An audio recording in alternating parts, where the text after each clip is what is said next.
As Japan's battered yen plumbs depths not seen in nearly 4 decades, the nation is turning to a new economic commander to restore order and stability to its rattled currency markets. The changing of the guard comes at a turbulent juncture when global conflicts, surging inflation, and monetary policy upheaval are converging to batter the yen like a rudderless dinghy caught in a perfect storm. In this maelstrom of volatility, Japan has installed Atsushi Mimura as its fresh-faced vice finance minister for international affairs.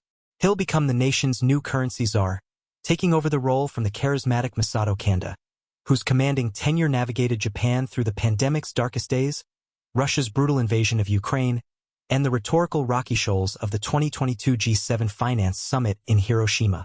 The changing of this particular guard may seem like a mere bureaucratic shuffling of roles, and to some degree it is part of the regular circulatory cycle of personnel moves that renews the civil service ranks.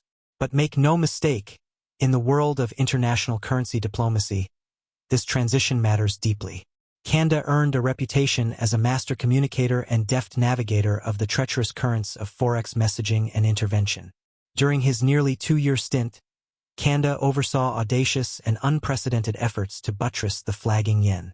Just in the past 2 months, Japan spent a record 9.8 trillion yen, nearly $80 billion at current crumbling exchange rates, to prop up its beleaguered currency after it blew past the psychological Maginot line of 160 yen to the US dollar. The yen has sunk to lows not witnessed since the late 1980s, and earlier this week it plunged to a fresh 38-year nadir below 161 per dollar. The yen's relentless descent is pouring gasoline on the inflationary fires searing the Japanese economy. As the currency's global purchasing power wanes, the costs of imported energy, food, and other vital goods are skyrocketing for businesses and households already struggling with historically high inflation levels. You can almost hear the pained groans echoing through the corridors of Japan's corporate boardrooms and from cash-strapped families making agonizing budgeting choices at home. This brings us to Mimura, the new top yen ranger who'll be holstering up to take over the daunting task of currency stabilization for the world's third-largest economy. He seems to be cut from the same staid civil servant cloth as his forebear, an experienced bureaucrat who has rotated through elite positions at the financial regulatory bodies, global institutions like the Bank for International Settlements and Parliamentary Affairs. Mimura's first major international audition will come next month at the G20 Finance Ministers Summit in Brazil, where predecessors like Kanda have used the prestigious platform to jawbone their currency views. But ultimately, the new appointee's success or failure will hinge more on the decisive actions he takes, or doesn't, to reverse the yen's alarming spiral through deft intervention, communication, and coordination with allies. Because for all the power of words and positioning at global conclaves, at this point the yen's implosion demands far more than just rhetoric. It screams for stable sanity and a steady hand to tame the unbridled volatility. As former Vice Finance Minister Tatsuo Yamasaki wistfully observed, Japan and its new currency captain face a daunting litany of challenges spanning the excessively weak yen, to the smoldering wars raging in Ukraine and the Middle East that are destabilizing world order. After riding a monetary stress test like no other during the past few years, the global financial system is at a turning point, according to Yamasaki.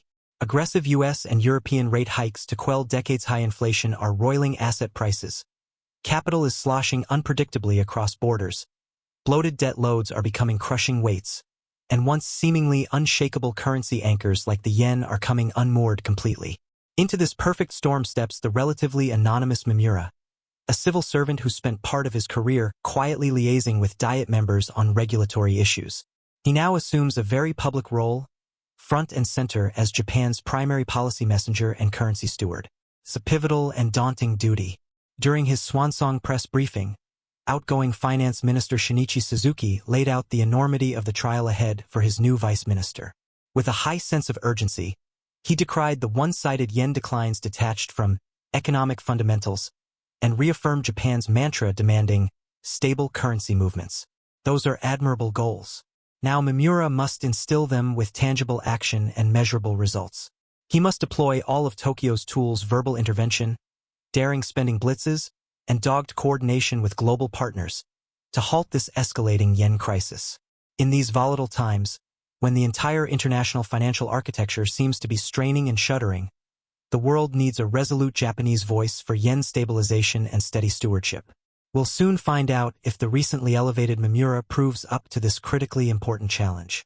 Japan's economy, and quite likely the trajectory of the global recovery itself, may hinge on his ability to succeed where others have so far fallen short.